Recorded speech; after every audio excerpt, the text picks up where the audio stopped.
My mom literally, I was laying on the floor with a broken back, and she walked over me and said, "You are going to go to treatment or I am done." And I knew it that day. And she picked up my daughter and she walked out that door. And I remember crawling to my cell phone. And I called and they said, "Hey, Rachel, how are you?" And I said, "It's time." With this podcast, what we're trying to do is have real, authentic discourse. Rachel, it's good to have you here today. So good to be here today. I've been looking forward to this podcast. I say that on a lot of them, but I really mean it. No, thank you. So as you know, as I was telling you, this is our first year to have our podcast. It's called Treatment Redefined. And really the objective is to have good, candid discussion in and around treatment. So we've had thought leaders in a variety of areas, Dr. Miller with MERT, and we've had therapists and people talking about a variety of areas in between.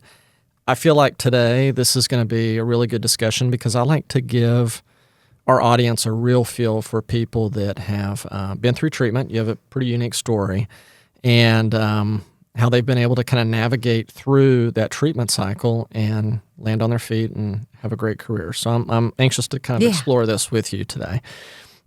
Just by way of introductions, you are a certified life coach and integrative health coach, which we'll talk a little bit more about that in a little bit. You're also the founder of Outlook Coaching. Yes. And are with Campbell Recovery Services. Yep. Okay, great. Well, maybe let's just begin. Let's jump into it. How about it? Okay. Right. Let's talk a little bit about, I thought we might break this up and talk the first part about your recovery journey. Yeah. And as we've talked about, you've actually been through treatment with us, Inner Health, and you've been through treatment with others as well, and this has been a journey for you. It's been a journey. And I thought maybe what we would do is let's give people a feel for kind of where that journey began. Can we go back in time a little bit, and let's talk about when the issues for you started to arise, and how did you navigate to seeking out treatment for the first time? Yeah. I mean, the issues obviously started to arise at a young age, but it was really prominent, I think, around 15. Off the bat, I was severely overweight for the majority of my life, which affected my self-esteem immediately, whether I knew it or not. Okay. But I felt it very young in age, and so therefore, immediately I started seeking outside validation from anybody, because even I felt different from my friends. I mean, it was a given, and I was different, and that's okay. I learned that was okay.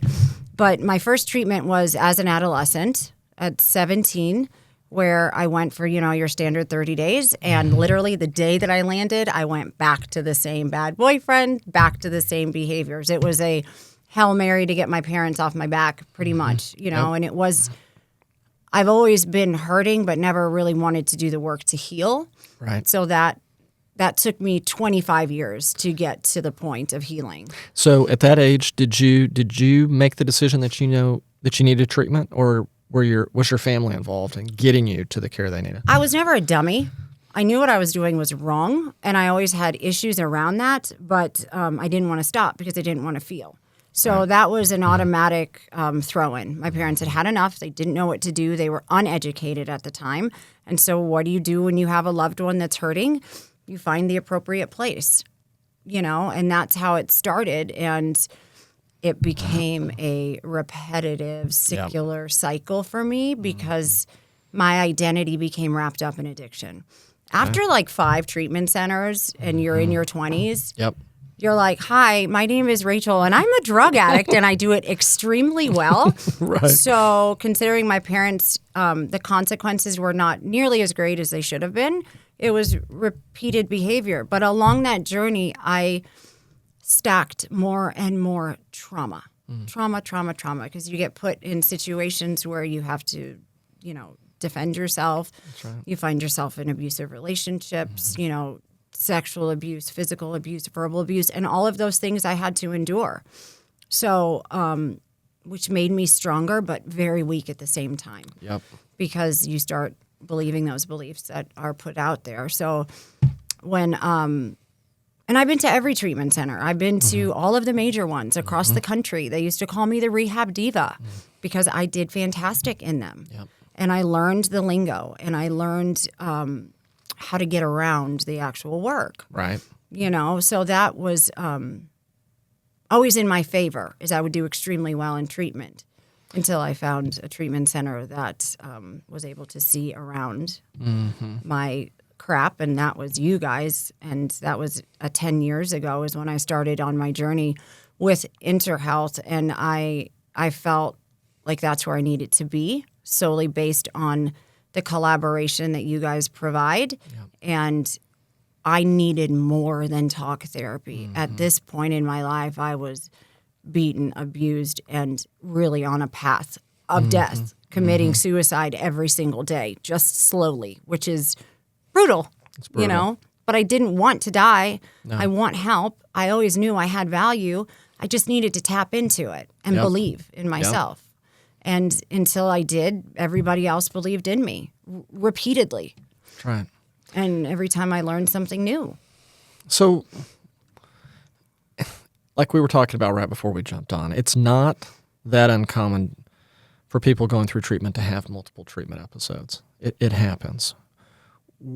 What do you think made a difference? Like, just take us through that. You're in treatment. You've been to treatment before.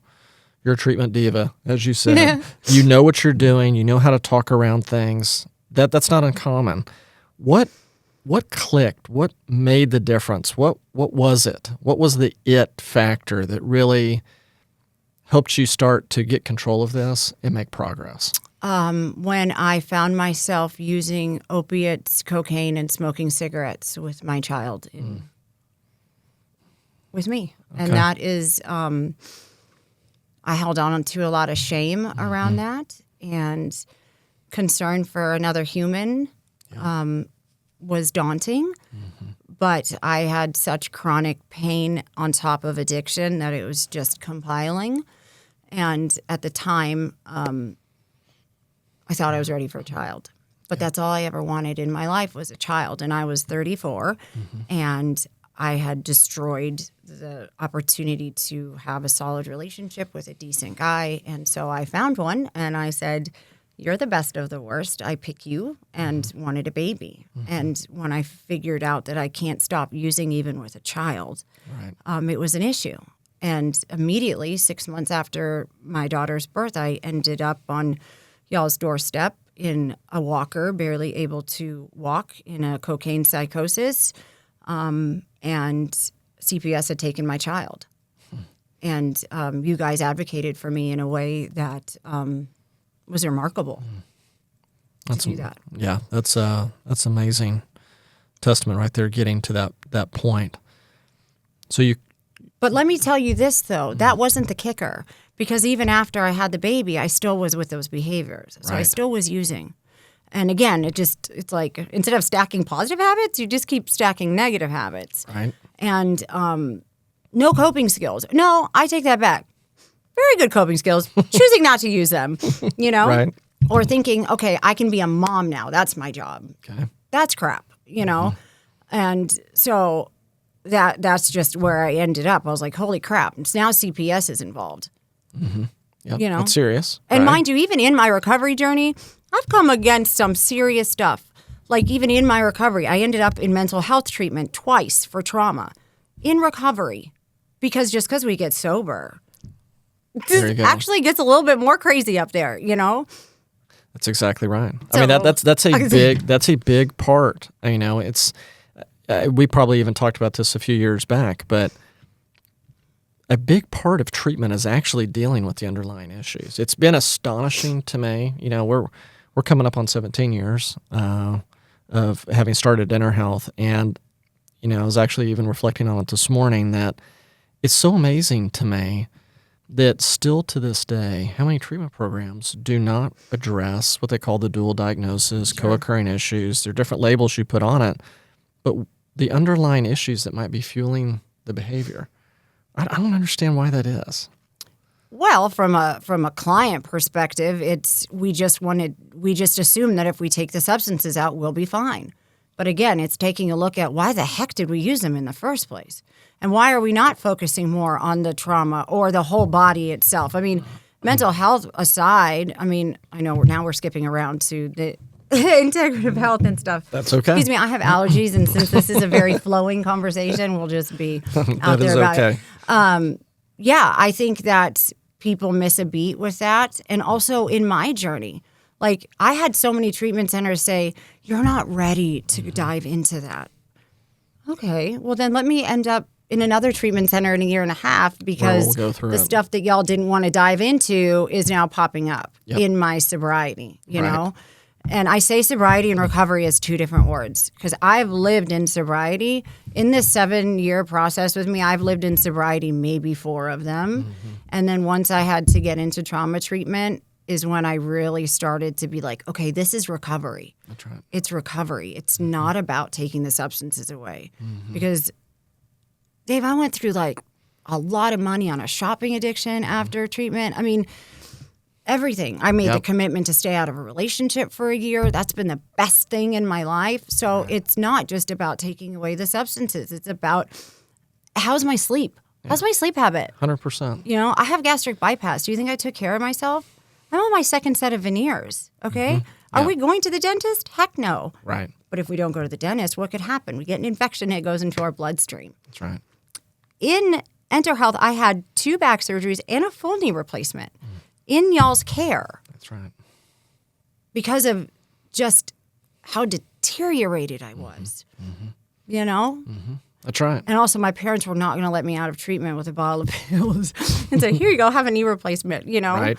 So it's just about, I don't know what it's about, but it's just about finally buckling down and looking at the whole system. Yep. The whole entire system. Do you feel like it was a lot of, when you talk about sobriety and getting into recovery and dealing with a lot of the underlying issues, let's say the trauma, do you feel like that's there's a lot of self-discovery there? Things that you, what I'm trying to get at is with going through the therapy, you had to have been learning a lot about yourself and what was fueling this, and you hadn't had those insights, right, until people really got into those 4 walls, get between your ears and say, let's understand what's really going on with Rachel. Why? What is hurting her so badly inside that she doesn't want to feel? Yeah, but here's again, it's the other side of that. Again, I've done this so long, and I just, we were joking about it earlier. Like, I love treatment. Mm-hmm. Treatment was fantastic. I got to go to a nice place. I get to talk about myself all day long. You know, when we're in our addiction, we're super self-absorbed. You know, I'm working on that as my character. But, I still knew what to do. It was the fear around it. So it was releasing that fear and implementing faith, trusting in the universe. That's the jump I could not make. I know it all when it comes to treatment. And that's why I always graduated with a gold star. Right. Yep. But it's when you implement it out into the real world, I was trash. I also had been institutionalized. That's right. So that was my norm. Once I decided to step out of fear and move in the direction of faith, that's when things started clicking. What got you there? Let's talk. Let's just dive into that moment right there. Going from operating in a sense of fear to trusting in faith. What was it? Frustration of not moving, of saying, yeah, I've got such and such years of sobriety, but I'm miserable every day. And we practice our recovery steps every day. We do all that, but do we actually sit and take a second to be within ourselves and pause and say, every obstacle in life is an opportunity for change and growth? No, these things don't come very easy. You have to practice this every single day. And there's days I fall short. But a trick I found was integrating it into my kiddo's life. Yep. So that every morning I say, Danielle, how's our day going to go? And it's going to go great. Absolutely. And something cool is really going to happen. We've already set up the day for success. And then at the end, we talk about our gratitude. So now, not that your child should hold you accountable, but she holds me accountable to that. Mommy, where's your gratitude today? You're right. That's right. Yep. So it is just about leaping out there. We have to be willing to do whatever it takes. And I had to lose my child. I had to lose my body. I had to lose my mind. I'll never forget Dr. Bison saying, if you use one more time. You are going to go off of the rocker. And that stayed with me. Now, did I continue? Sure. But it stayed with me. And every single time I went to treatment, I learned. But my biggest lesson was life finally hitting me. Because my parents, all these fancy treatment centers was enabling. Setting me up in a fancy apartment just because I graduated treatment. Right. It's like handing me a loaded gun. Right. Right. So you have to struggle. Thank God mine wasn't like I was out on the streets and I was prostituting and all that. Right. Although I've had my experiences where, you know, you have interactions for drugs when you don't have enough money. Right. That's the reality of it too. Yeah. You know, hard to say. But my reality was my parents, my mom literally, I was laying on the floor with a broken back and she walked over me and said, "You are going to go to treatment or I am done." And I knew it that day. And she picked up my daughter and she walked out that door. And I remember crawling to my cell phone. And I called and they said, "Hey, Rachel, how are you?" And I said, "It's time again." And my dad dropped me off at the front door, didn't even barely walk me in. And you guys were like, "We'll take it." Wow. And you did. And you took it. And I was a friggin' wreck and fought most of the way, as always. Your parents stayed in the fight with you? My parents stayed in the fight with me a lot longer than they should have. Big part of it. This is something that fractures families big time. You know, we talk about this from the very beginning. Oftentimes, the one that's hurting the least in a weird way is sometimes the person in treatment. Their families have been seeing this for so long. They're hurting too. Oh, my dad used to stay. I always thought it was my mom staying up at night till I found out it was my dad that couldn't sleep. You know, the guy that wasn't really coming into family therapy and was a little bit, his famous saying is, "I'm not going to sit around and sing Kumbaya." Well, guess what? You know, one day he did. And, you know, and he comes in pretty hot. But when my parents are traumatized when the phone rings, that's not a good thing. Because you don't know what you're going to get on the other end. But through the family program several times, learning that word no, that we absolutely hate, you know, figuring out that no is a motivating factor. Another huge thing that my parents didn't mean to teach me, but they did was, "Rachel, we keep saving you. I don't really think you're capable." That's at least that weird kind of you know, they say, "Oh, we believe in you. You can do this." But then why the hell do you keep saving me every single time? Right. I know it's based out of your fear, Mom and Dad, but let's look at it. And I think that those perspectives changed once I kind of crossed over into this field, you know, and working with families every single day. I mean, when it comes to the family systems, when I do family coaching, I'm in there. Oh, I believe it. I am in there. I do not mess around. I tell the parents, you are now part of the problem.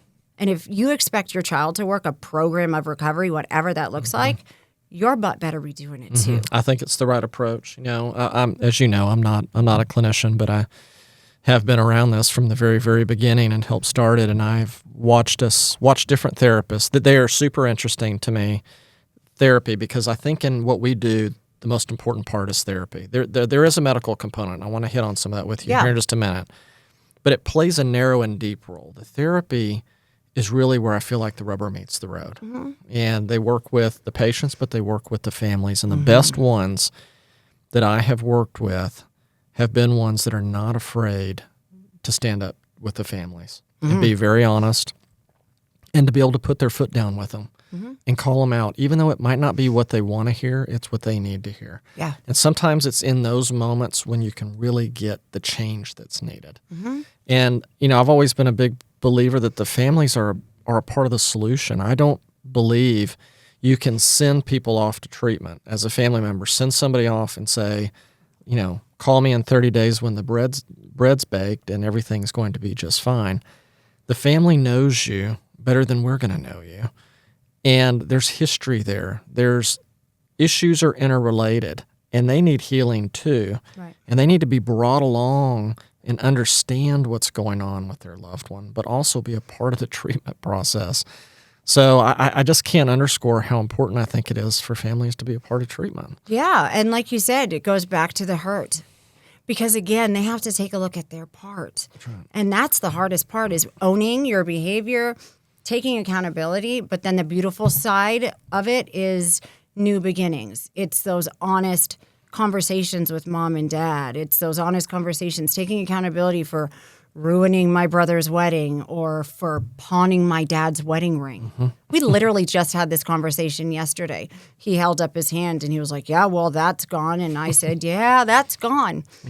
But every single day that I am an excellent daughter, an excellent mother, an excellent human, excellent businesswoman, that's payback for him. 100%. The money is the money. And yes, I don't mean that lightly, but it's your living daily, you know? And I mean, you're a parent now. I am a parent. There is a primal instinct there. You'll do anything for your children. And that is always what I reiterate to the families is I get it. I'm a parent. And by all means, my daughter has fantastic temper tantrums. Do I handle them accordingly the way like a clinician should? Even though I'm not a clinician, Right. I do call myself at times. I could have gone to, but anyhow, no, because you get it. It's a different attachment. It's a different feeling. Big time. And you want to believe the best in your kid at all times. And you can love us, but you can absolutely hate our behavior. And that's what my parents ended up saying. We don't want you around like this. Yep. And sometimes parents need to get in that posture too. Doesn't mean they don't love you. But they need their space. They need their space We too. are suffocating. Exactly. Yep. Y'all took my phone. I was not allowed to call my parents. Yeah. You know? I feel like I should apologize, but I don't think it was good. No, I mean, but yeah, I mean, it's a huge part. Yeah. It's a huge part. Okay, so you've had these treatment episodes. You went through treatment, like you've talked about with us. Anything in particular that you felt like you did that made outside of the therapy that made a real big difference? Yeah, absolutely. I think one of the reasons why I continued to go back to you guys was because of this progression that you have in addiction.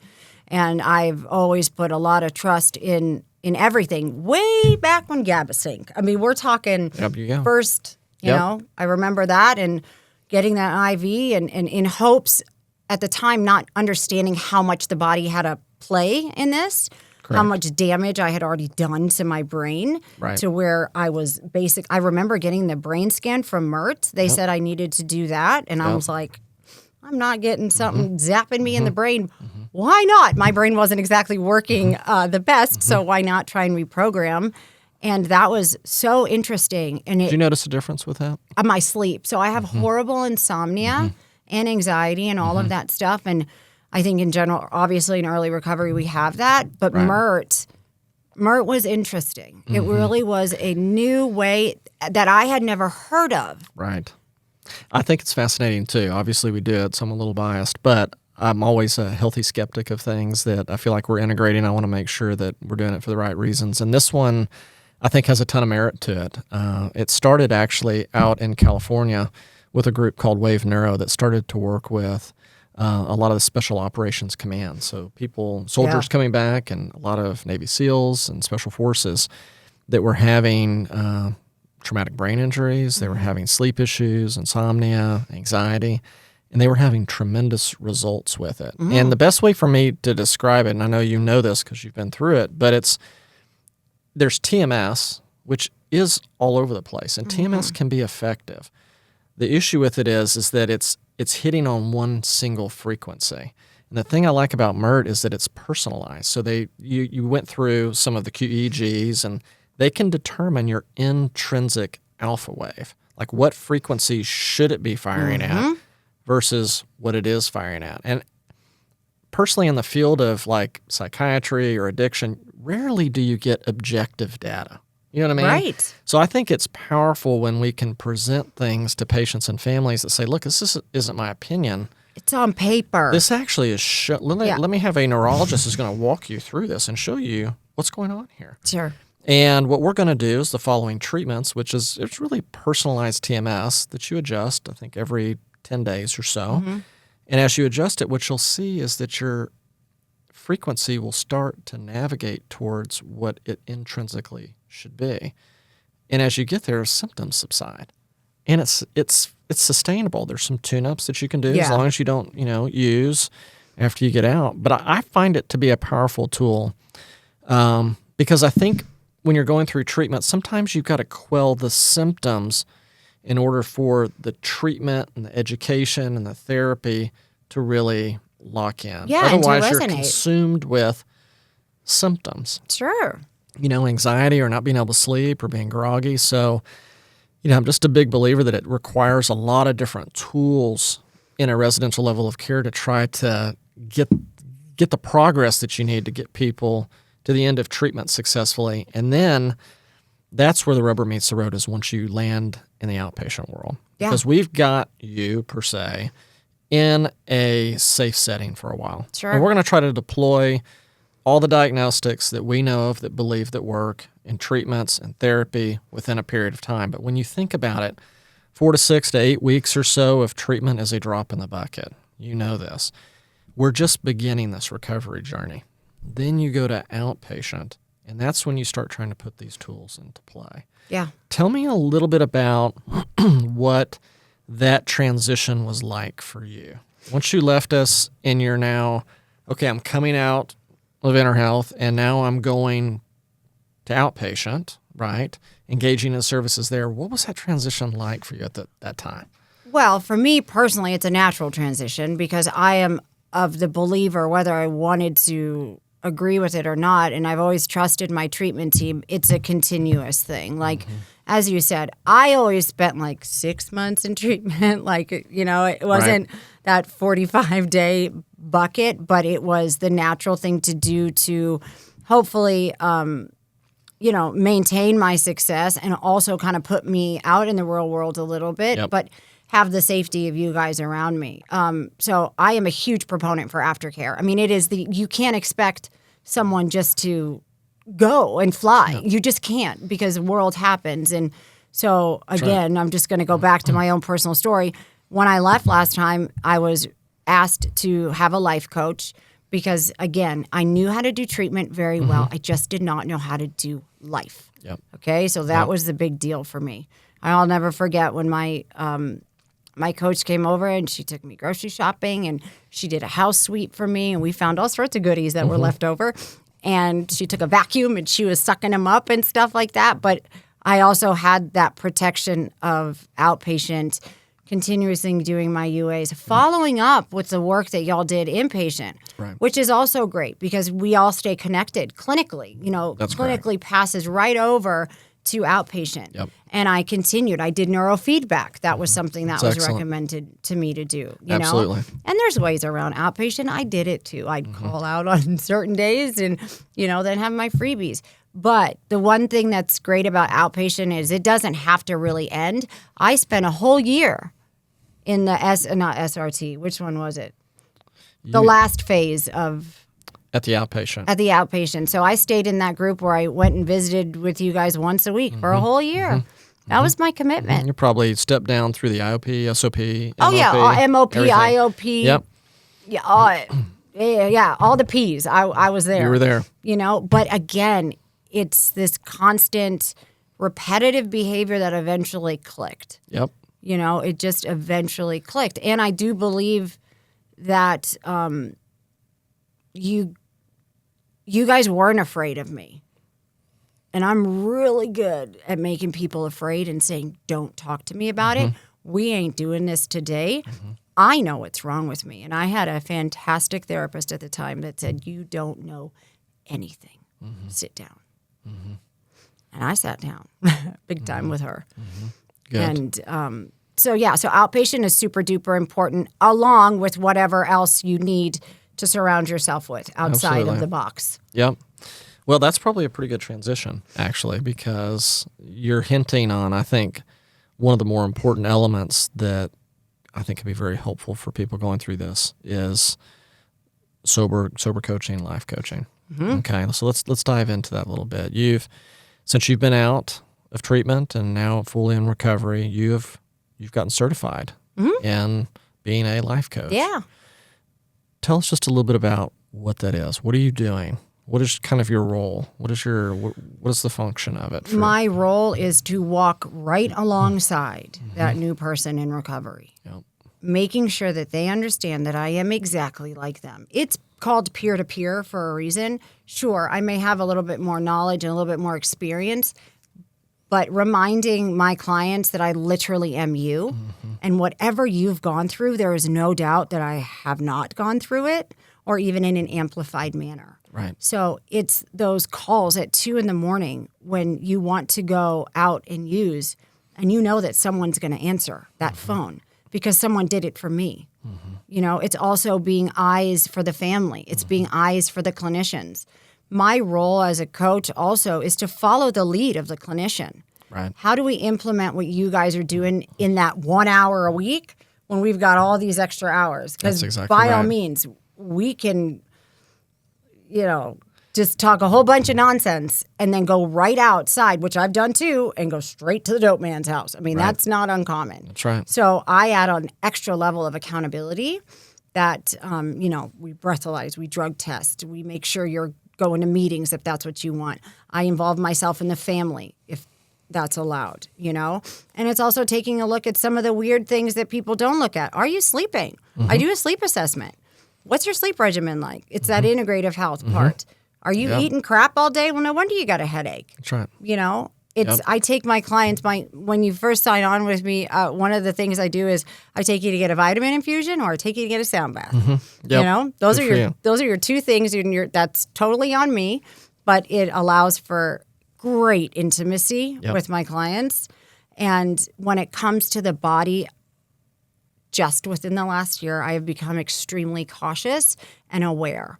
Now that I'm 41, you know, things go a little bit crazy, but also because I have extreme scoliosis. You know, again, I went through a knee replacement with you guys. I've got a bad back. I've had 2 sets of veneers. I've got weak bones, all due to my addiction. We have to fix that, or at least make it manageable. The MERT, That's right. helping my brain, you know, all of these things. Meditation, breathing. I mean, you have to integrate that stuff or you 100%. won't have success. That's right. You won't. So that's a part of the way you go about being a life coach. I mean, you bring those things to the table, the integrative health component. Yeah, absolutely. It's mandatory. We might do it. I mean, even the little bits that we learn, you know, at the ranch, you know, healthy eating and stuff like that. But that goes, you know, over our head at the time. The last thing we're thinking about is making sure we drink water and take our B12. That's right. All right. We're just worried about not going out there and relapsing. So once you have a more clear self and you care about yourself enough Right. to care about yourself That's right. enough. I mean, I know That's that right. sounds a little weird. No, it doesn't. It's a process, though. I think you've got to go through those phases. I mean, it's a lot of the integrative health things that you're working on with your clients. When somebody comes into residential treatment, that's not. It's like we're dealing with a different level of acuity when they first arrive. So we're really stabilizing and making sure that we're addressing the right things, planting the right seeds, doing the diagnostics along the way, and then setting them up. I believe towards the end of the care going into outpatient is really probably the right time that a lot of that type of work begins to be a part of their treatment plan ongoing. Absolutely. You know, and I always like to, one of the things that I like to do is get in with my clients while they're still in treatment so that I understand what's going on with them, and then also figure out a way to make sure that they know that there's a familiar face on that outside. Yep. Like, I don't know how many times parents have gone, can you pick them up from treatment? Absolutely. And the client will be like, please, can you come get me instead of mom and dad? Because, you know, again.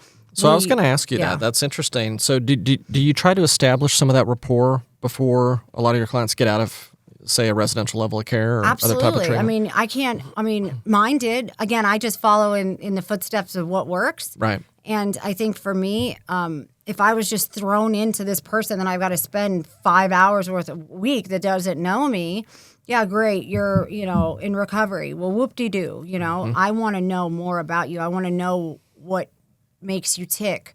Yep. I want you to feel comfortable. Safety and security is all we're asking for. Right. I never felt safe. I never felt secure.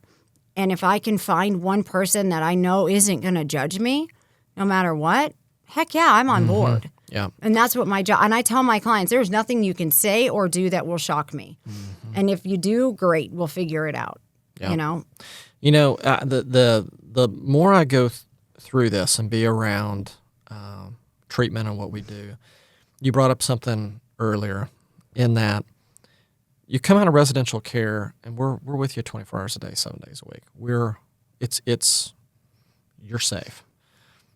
You go to outpatient, and you might be going 3 nights a week, then titrating down, and maybe eventually within a short period of time, you're probably coming in maybe once a week or less, right?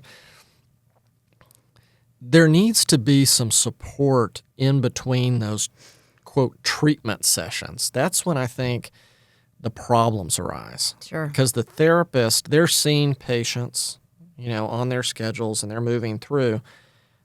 But these patients go home, and they have life, and things come up. And if they need to get in for an appointment, sometimes they might have to wait a few days or the next week. But the sober coach, life coach, if you will, they're there in your life. They're like that support that you need. And like you said, like the eyes and the ears of the therapist and the clinical team, I think it's almost invaluable for a period of time. It's invaluable. And I just, we put together a coaches and clinicians event a few weeks ago to show how that collaboration equals success. Yep. There's comfort in knowing you have a tech coming in to check on you at night. That's right. Now you're at home by yourself, alone? It doesn't work. I have an appointment next week. I have an appointment next week. I'm going to see my psych in 3 months. And, I'm going to go to an AA meeting that I'm just going to go to and then run out because I have no interest in meeting anybody because I'm too frightened and too insecure. But if I have someone that's saying, hey, guess what? Today we're going to a meeting. We're going to stay at the end. But guess what? I'm going to be there right with you. And if it gets to be too much, we'll go and we'll try again. So what is your life like?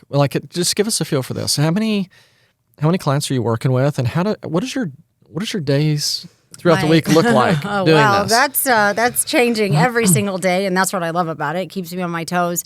But my days start with morning check-ins with my clients. I mean, literally, aside from doing the mom stuff and taking the kiddo to school. So you're doing this daily? Every single day, all day, every day. I work 7 days a week. I'm always answering the phones because someone answered the phone for me. Again, I keep repeating that type of deal. Yep. So when people are like, don't you stop? No, this doesn't stop. It doesn't stop. I mean, we get calls at 11 o'clock at night. I mean, Campbell Recovery Services is fantastic. We get inquiries all the time. And John will shoot out a text at 9 p.m., okay? As a team, we're on it. That's right. This has to be all the time. So I am always seeing clients during the day, whether that's for 3 hours or for an hour check-in. I'm constantly doing research on new ways that I can, help my clients and having fun. This is fun stuff. Yep. It can be fun. It can be exciting. It can be liberating, and so I just try and implement that every day with my clients. And I let them know the universe has your back. As long as you keep pushing that positive energy out, we're going to get it back. What about situations where you feel like you haven't been able to really build the rapport necessary? Can you sense pretty early on if clients kind of dodging me or I think something's going on? What do you do in those situations? I reach out because they're incapable of doing it themselves. That's right. So you do the footwork. You don't do more than them. Yeah. But in the beginning, I always say, you have to check in with me at least 3 times a day. And I say to they're like, 3 times a day? I said, don't worry. I'll call you first just so that you get used to it. And I said, and I guarantee you in a month, you're going to be blowing up my phone every 5 seconds, asking me questions. What should I do? What should I do? What should I do? Yep. And that's usually how it happens. In my intuition, the reason I'm really good at this is also because of my experience, but my intuition. If a client is usually calling me at 9 a.m. and it's 10:30, something's alarming off. Right. And that's my job, to stay on top of that, to be in tune with them. And, usually my clients stay anywhere between 3 and 6 months. Sometimes we'll have a month-to-month thing where it's just a crisis situation. Yep. But you learn these people so well. Oh, and I'm I can imagine. I've had a client on and off for 3 years now, and I'm a part of her family. I'm just flat out a part of her family. And so those relationships take time. Me as a recovering addict, I don't trust anybody. I don't trust you. There is always an ulterior motive in my unhealthy thinking says that. Right. Because it's always been like a give and take with me in relationships. If I give you this, you're going to give me that. Right. Now I'm just giving, and they're taking those gifts, and that's it. It's all. It's a gift. It's a gift because someone gave it to me. I mean, it has to be good for you. it's fantastic for me. I have value in myself now. I have self-esteem now, knowing just solely based that my presence matters. My story of absolute horror is going to play out in my favor, solely based as I can save that other man or woman who was doing exactly the same thing that I was doing for 25 years, my whole life. I mean, I'm excited for the next 40. Exactly. I get a little pissed off that I missed out, but was it missing out? It's just part of my journey. I got a whole lot of good stuff coming my way. I don't know what they are, but they're coming. You do, and you have a real sense of purpose about the way you want to live the rest of your life. Absolutely. I think that's really important, is having that. And I'm lucky. Most people don't like to do what they have to do every day. That's right. And so I make a difference, and I enjoy my life. It's very stressful. You get very emotionally attached. I cry all the time for my clients because I know their pain. Absolutely. And when they relapse, it's heartbreaking because then you think, gosh, if they just would have picked up the phone. But then again, I know that it's not that easy to pick up the phone. And our relapses have already happened prior to us picking up. We know that. That's right. So That's right. staying around me, hanging out with me, I'm able to identify, I think we're not on the right track. Yep. And also, I'm not afraid to say, I can't help you. You need a higher level of care. Right. Or the really cool thing at Campbell Recovery Services is that we have a whole team of clinicians. We have an interventionist. We've got 2 other coaches, and we can wrap around you. That's right. Me working at Outlook, I have other resources and stuff, but this team stuff is really something special. Absolutely. Everything is in-house. That's a big deal. No triangulation here. That's right. Okay, so just hit on that just briefly with your role. How do you interface with the clinician? So presumably they're working with a therapist that you know. I mean, are you sharing information, knowledge kind of throughout the week so that therapist is really abreast of what's going on and when they come into that next session? So one of the things that is part of my contract is that you allow me into your therapy session at least once a month. Okay. And also, if you're on medication, I have to have access to your psych because I need to know your meds are on point. I need to know what you're taking. Yep. And also, I need to be in that therapy session. Again, I'll wrap back around. My job is to follow the clinician's lead. Yep. So if I don't know what's going on, and by the way, I could tell you something, and then I tell my therapist something, and then tell my mom something, and now we got a whole bunch of somethings going on. And That's right. my job is to get to the bottom of it. And also, I want to be able to advocate for my clients. I want to be able to help them and stand up for them. But I got to know what's going on the inside. So, yes, you have to. You have to let me in, and I don't work with anybody who doesn't have a team because I'm only one person. That's right. It requires a village. A village, more than a village, the whole dang, I don't know what. It's a big town. Big town. Lots of cities. Okay, let's hit just a little bit on this integrative health. I know we've been bouncing around on it a little bit. I'm intrigued by it. I feel like this is it's the new frontier of psychiatry, if you will. Maybe I'm compartmentalizing it too much because there's a lot of programs and lifestyle components to this that don't deal with psych. But when I think about people going through treatment with us, you've got the doctor. The doctor's detoxing you. If you need withdrawal stabilization, they'll detox you safely. And then they're diagnosing and assessing maybe some sort of underlying issue. Usually it's anxiety, generalized anxiety disorder, major depressive disorder. Could be other sorts of things. And then from there, based on the physician's insights and experience, they usually give somebody some medication to help, right? And this has been the gold standard in psychiatry forever, really, has been therapy plus medications equals best outcomes. And the thing I'm intrigued by is that for a lot of people, the medications alone don't necessarily, even with therapy, but the medications sometimes are ineffective. And there's a lot of trial and error. There's a lot of side effects that come with them. And I feel like really since probably COVID, but I think it started before then, but I think it's accelerated, has been this idea of let's get beyond just using medications to treat symptoms, but let's try to understand why somebody has symptoms to begin with. Sure, absolutely. Okay, so now we're in new territory. And the thing I find interesting about it is that it exceeds the bandwidth of psychiatrists immediately.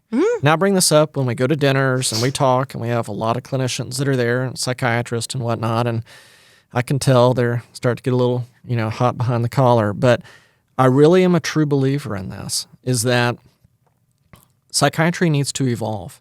And I think there are other medical professionals, i.e. integrative medicine professionals, that are often trained in emergency room medicine or trained in internal medicine that can bring a lot of insights to the table because they know the right diagnostics and blood panels and things to be looking at for the overall general health of patients.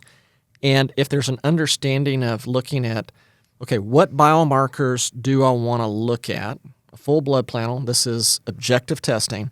And based on that, I can then draw conclusions from why you might be having the symptoms that you have. I mean, it could be a whole host of things, inflammatory markers, hormonal issues, mineral deficiencies, you name it.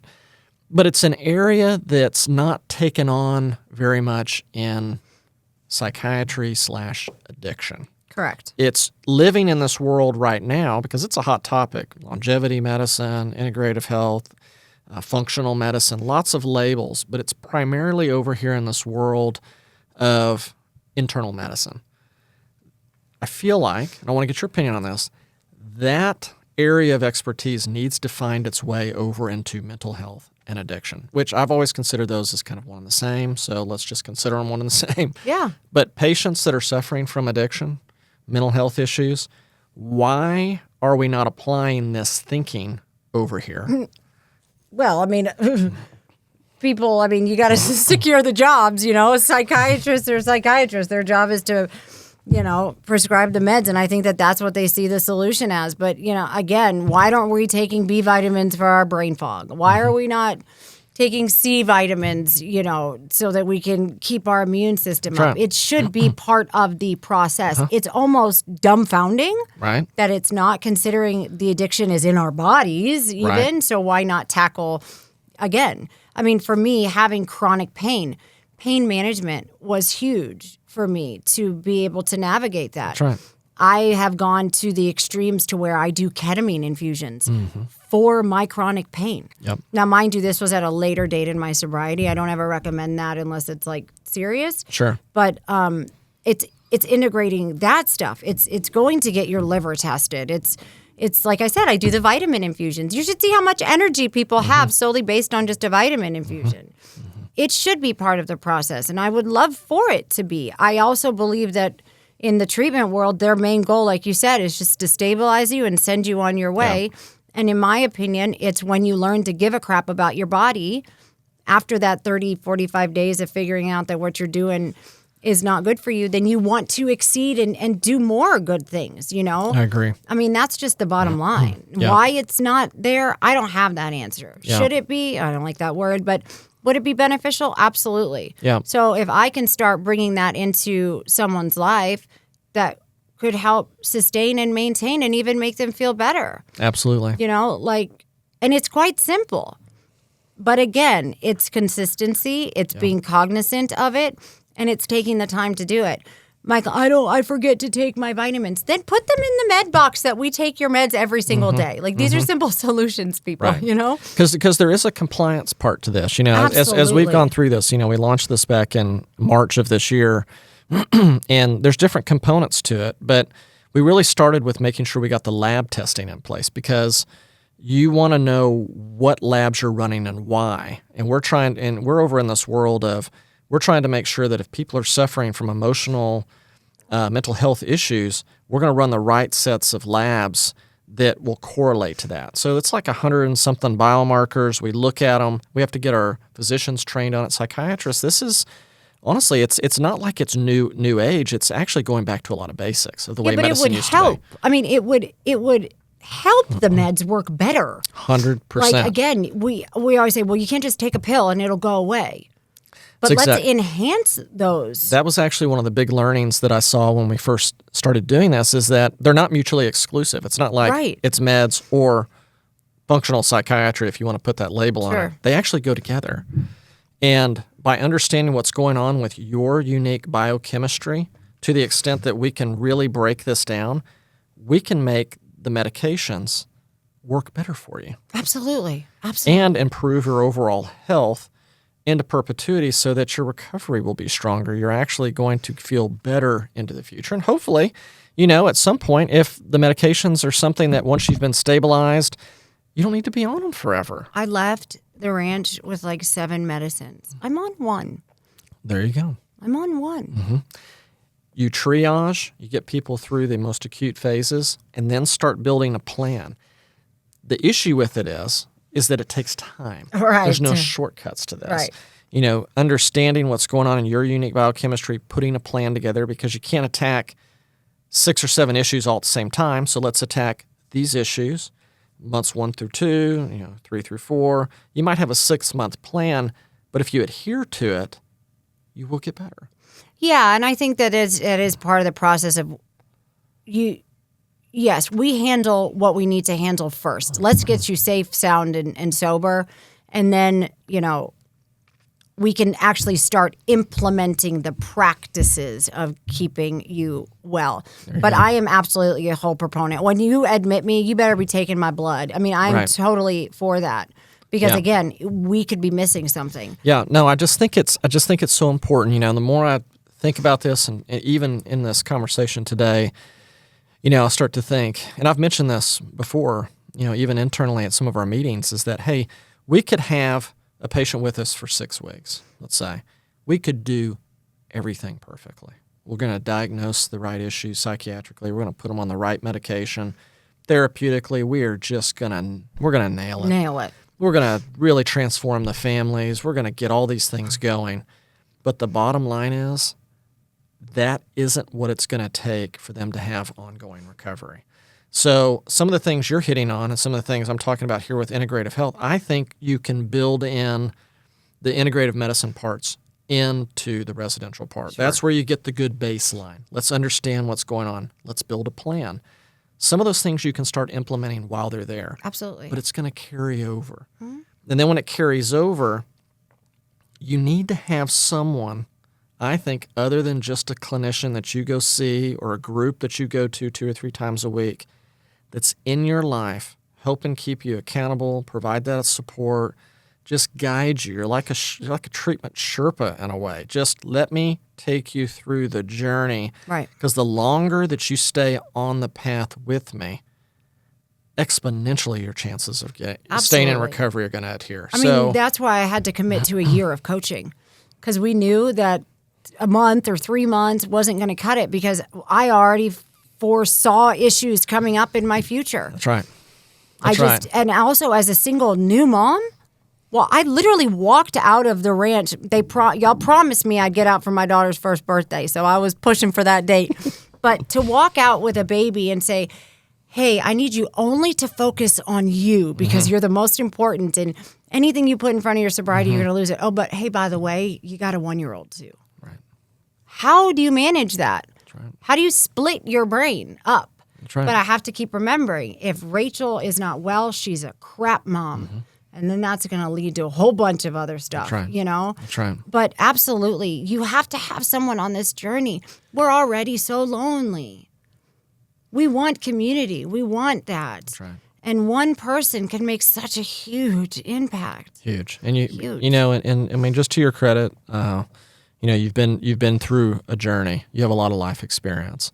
But you also have like a personality and an approachability so that you can create relationships with people where they're going to trust you. And so at the core of it's going to be, can I trust you? Yeah. I'm going to let you into the most sensitive aspects of my life, my vulnerabilities. I'm scared. I'm worried at this. I'm being tempted, whatever it might be. If I feel like I can trust you, I'm going to call you. Absolutely. And I think that's just a really, if you want to look at it like a sports analogy, it's a really special position on the field that you play. and you're, in a relationship with either physicians or therapists, clinicians that they meet with periodically, I just think it's instrumental. And I have a feeling if they did a study on this, that they would find that patients that can go through a course of treatment and then go into a good structured outpatient program with good life coaching and sober coaching support, I would bet you that the outcomes, however you measure those, but the outcomes of getting into recovery and sustaining are much, much higher. Yeah, absolutely. I mean, they have statistics on. I remember them saying, if you don't get into outpatient within 72 hours, you're, the risk of you relapsing. The longer you're in some type of structure, which, by the way, we do appreciate, because we're always like, our brains do appreciate the structure. Right. The longer we can stay in a position of accountability, as much as we hate it. My mom still, to this day, if I look funny, best believe she's got UAs underneath the guest room sink. Right. Okay? So, right. but again, the longer you're in it, the more open and honest. Like, I love clients who struggle, because that means they're doing the work. Everything's great. Yeah, I went to do this today. That's bull crap. That's bull crap. That's really going on. And if you do, that's fantastic. And that's what we call the pink cloud. But that crap bursts too. That's right. Yep. And so you got to have somebody that's going to pick you up. That's right. Yep. Be on that journey. It's like, with if you fall, I have the parachute. I'm going to save us, but I'm going to teach you how I did it. Yep. Exactly. Yep. No, it's great, actually. Okay. We've covered a lot of ground. Yeah. Give me a feel for kind of what's on your horizon. Like, what are you looking towards the future? Are there certain areas that you're wanting to focus on, or things that are intriguing to you that that you want to try to maybe get learned on and bring to your clients? Yeah, I'm just kind of curious. I'm so hopeful for this year for myself, solely based, like I said, on the huge transition that I've just made personally within the last 6 months. Being a business owner is a huge accomplishment in itself. Yep. So just holding on to that piece and seeing where it goes. But like I said, I've started this position with Campbell Recovery Services. I'm so excited to see how that's going to build. We've got a new coaching program, and I'm really, getting in the middle of it and wanting to expand it and build it. But podcasts are in my future. I think they might be. This is where it's at. No, I'm just joking. No, but in all seriousness, though, it's a great medium, though, to educate people on what's really going on here and what you can do and how they can, get the right information. Yeah, I'm open to whatever is on my journey. I'm so open, and I have so much faith that this is going to work out for me. I really, really do. And I don't mean that in an arrogant way. The only reason I say that is because I'm doing everything I possibly can. Not to the best, to the best of my ability. Right. But I keep trucking forward, doing the next right thing, and opportunities just come. It's just how it works. It's just how it works. Well, you've got a great life story. And I'm super proud that we were able to be a part of that journey with you. I'm just so honored that you guys kept taking me. Again, this last one was a doozy, but you guys got me through so much. You guys built a ramp for my wheelchair. You don't get that a lot of places. Yeah. You just don't. Well, you've done a lot of hard work, and you're a remarkable young lady. So you. really proud of you. Thank and you. I really appreciate you coming on today and just sharing your stories and your insights. Absolutely. This is great. Look forward to spending more time with you, and in the future, have you back on our podcast. Yeah. See where I'm at in a year, okay? Let's do it. Let's do it. All right. right. This is great. Thank you so much. You're very welcome. All righty.